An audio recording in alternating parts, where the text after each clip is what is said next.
Je suis dans l'extrême sud du Dorset, à environ 1 heure et demie au sud-est de Home Homemakers, presque sur la côte sud de l'Angleterre. Et je suis avec Kate Forrester, qui a travaillé avec moi et pour moi chez Home Homemakers pendant environ 2 ans avant de venir ici. Et elle va nous raconter un peu son histoire, comment elle s'est lancée dans le jardinage et pourquoi. Oui, eh bien, en gros, j'ai été chef à Londres pendant 10 ans, chef privé, et j'ai commencé à m'informer davantage sur ce qui se passe avec la production alimentaire, et je voulais me rapprocher de ça. J'ai commencé à cultiver un peu en m'installant dans le Dorset. C'était il y a environ 4 ans. Et puis j'ai eu cette idée. Je voulais avoir un espace pour que les jeunes adultes, les enfants et les familles puissent venir voir comment la nourriture est cultivée, mais aussi apprendre à cuisiner. Parce que j'ai l'impression que c'est quelque chose qui s'est perdu et ce n'est pas vraiment enseigné correctement nulle part. Donc, en commençant à cultiver des légumes, je me suis rendu compte que je ne savais rien. J'ai creusé une plate-bande dans mon jardin et trouvé cela difficile. J'ai alors cherché sur Google comment faire sans creuser et c'est comme ça que je vous ai trouvé. Et ensuite, oui, je vous ai contacté et par chance, j'ai pu venir faire du bénévolat. J'ai beaucoup appris. Je me souviens de ton arrivée ce premier matin. Tu n'étais pas le bénévole typique. Et clairement, tu es une femme très compétente. Tu sais, tu es chef professionnel, n'est-ce pas? Tu es une bosseuse. Oui. Tu sais gérer une entreprise et ce genre de choses. Oui, j'ai l'habitude de faire beaucoup d'heures, donc c'est pratique ici. Oui, mais à Londres. Oui, donc oui, il s'agissait surtout de quitter Londres et de se reconnecter avec la terre aussi. Et c'est là que d'aller chez Beautiful Homemakers a été une expérience tellement incroyable et révélatrice. J'ai remarqué ton investissement et ton intérêt pour tout ce qui se passait là-bas. Tu comprenais tout, n'est-ce pas? Absolument. Oui. Alors, je veux dire, à quel moment as-tu pensé que tu pourrais peut-être le faire toi-même? Ayant déjà cela, je ne sais pas d'où m'est venue l'idée de créer un espace pour le faire. C'était toujours une direction dans laquelle j'espérais aller. Et puis, c'était en quelque sorte un saut dans l'inconnu, vraiment. Je n'avais pas vraiment anticipé ni su à quel point ce serait du travail de le faire à grande échelle. C'est très différent d'avoir une parcelle de jardin ouvrier, son propre jardin ou d'aider chez Homemakers. C'est vraiment un tout autre défi parce qu'il y a tellement de facteurs différents à prendre en compte et à appliquer quand on s'occupe d'une parcelle de champ. Donc Tu viens juste d'obtenir ce terrain. Tu proposais des idées sur les agriculteurs locaux? Oui, eh bien, c'était un homme du coin appelé Colin Andrews qui connaissait, oui, qui a TNE, l'association caritative. Et oui, je l'ai rencontré grâce à d'autres personnes de la région et il tenait vraiment à ce que cela se fasse. Il se rappelle la présence de nombreux jardins maraîchers dans la région de Ringwood. Il était très enthousiaste à l'idée de m'aider à trouver un terrain. Il connaît de nombreux propriétaires et a négocié tout cela. Nous sommes en location, donc nous ne le possédons pas. Le bail dure 15 ans. Nous avons 4 acres sur une bande, le reste des terres étant cultivées de façon conventionnelle par un autre agriculteur. 4 acres. Oui, ça fait 16 000 mètres carrés en système métrique. C'est un grand terrain, n'est-ce pas? Et comme tu dis, Ce n'est pas la même chose que le jardinage. non, donc on cultive, c'est moins d'un acre. Nous, Le marché, le jardin maraîcher doit faire un acre. Nous avons beaucoup de fleurs. c'est déjà immense. C'est déjà immense. Homemakers, je cultive un tiers d'acre. Oui, c'est beaucoup. Et je veux en faire plus parce que ça a été très bien accueilli et beaucoup de gens sont intéressés. Ils veulent acheter de la nourriture locale. C'est le principal message que nous faisons passer. Ils ne comprennent peut-être pas forcément la culture sans travail du sol, la santé des sols ou les principes de l'agriculture biologique, de ne pas utiliser d'engrais chimiques ni de pesticides.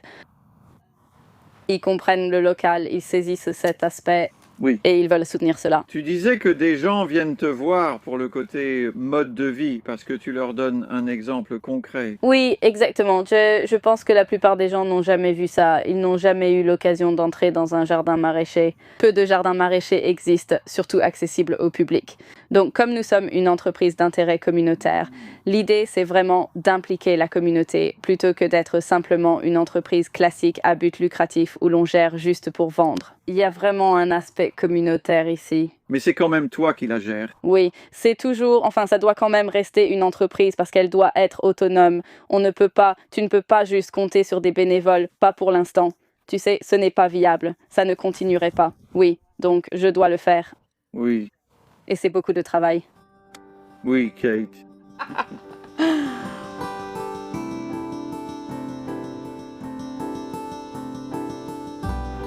En venant ici, j'ai été impressionné parce que j'ai entendu un peu parler de ce que Kate fait. Je suis très occupé chez Home Homemakers, elle l'a aussi été ici. On s'est envoyé quelques mails parfois. Je n'ai pas vraiment su exactement ce qui se passait. Et en arrivant en voiture, oui, c'est impressionnant. Tu sais, je vois que tu as vraiment travaillé dur.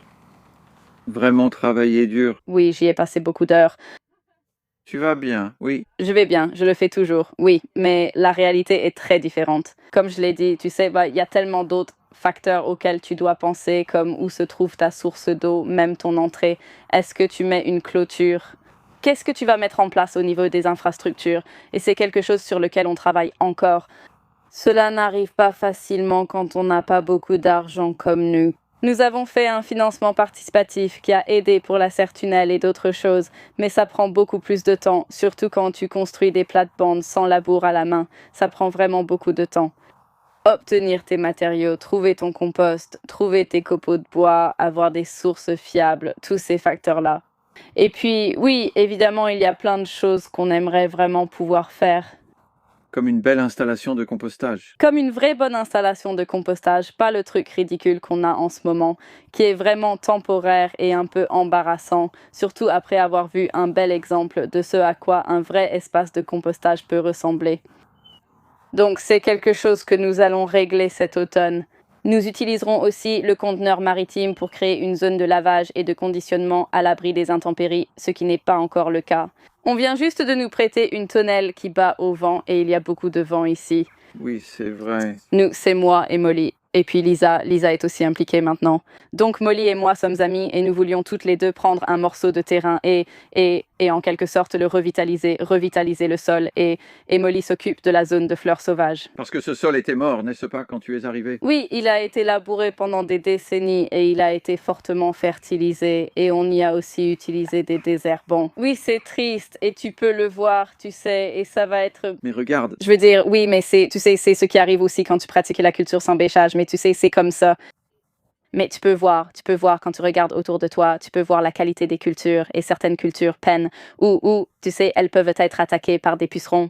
Le réseau alimentaire du sol ne fonctionne pas correctement. mais tu pars vraiment, vraiment de la base. Je veux dire, ce n'est pas un sol facile pour le jardinage. Tu sais, à l'origine, c'était une terre de maraîchage, et c'est du sable et du gravier, n'est-ce pas? Oui, À peu près. oui, c'est vrai. Le fait que le sol soit très drainant peut jouer dans les deux sens. Mais avec un été comme celui qu'on a eu, ça a juste été, oui, une inquiétude supplémentaire. Oui, je veux dire, ça a vraiment été un été super sec, n'est-ce pas? Tu devrais vraiment te procurer un pluviomètre, ce serait tellement fascinant. Nous devons nous procurer un pluviomètre et il faut aussi qu'on... C'est une autre chose très importante. Il faut qu'on installe un vrai système d'irrigation. Ce n'est pas quelque chose qu'on avait installé. Tu arroses tout ici à la main, c'est toi principalement? Oui? C'est ridicule. On ne devrait pas faire ça. Ça prend du temps, mais j'ai tant appris. Tu sais, tout cela arrive quand tu t'installes sur une nouvelle terre pour la première fois. Tu ne prends pas toujours tout en compte. Car tu as trouvé une excellente source de fumier de cheval. Ou de cheval. Oui. Oui, Et des tonnes et des tonnes. des tonnes et des tonnes, Ouais. des centaines de tonnes. Et c'est ce qui l'a rendu possible, absolument. Et c'est la principale source de fertilité, c'est ça. Oui, et nous avons utilisé des algues. Oui. Quoi, tu vas chercher les algues? Non, j'ai de l'engrais d'algues bio. Oui, on a utilisé ça ici. Et les copeaux de bois. Tu peux t'en procurer? Oui? Plusieurs fournisseurs de copeaux de bois sont dans le coin, dont une entreprise de gestion des arbres et des élagueurs plus loin sur la route. On est juste à côté de la New Forest, donc il y en a beaucoup. Et toi, sans mauvaises herbes vivaces, c'est plus simple. Pas de mauvaises herbes vivaces, c'est déjà ça. Mais on a eu notre lot d'annuels, quelques-unes. Pas mal, c'est que du sénesson, Chénopodes blancs. Chénopodes blancs, matricaires. La matricaire qui, oui, a envahi pas mal des fleurs sauvages dans le verger, donc on a planté un tout nouveau verger, un verger mixte avec plus de 140 arbres. On a aussi mis une nouvelle haie et presque tous ces arbres ont survécu. Presque tous ont survécu. Oui, je veux dire, c'est tout à ton honneur. Printemps et un été sec. Oui, je veux dire, il y a une sorte de magie qui opère, je ne sais pas comment, tu sais, et tu as une haie. Nous avons une haie. 13 espèces différentes, une haie mixte d'espèces locales, oui, et la plupart ont aussi survécu. Donc tout ça prend du temps en plus. En deuxième année au moins, tu as une tâche en moins, non? Oui, Donc toi, c'est ce que je dis, tu as déjà fait tellement de choses. Tu as installé cette serre-tunnel. oui, Dans des conditions venteuses, oui. et ça a pris beaucoup de temps.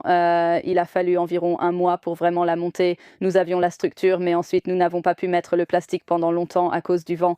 Oui, Beaucoup de choses étaient à faire, comme installer la clôture, ce qui est nécessaire car il y a de nombreux cerfs ici. waouh, c'est protégé contre les cerfs.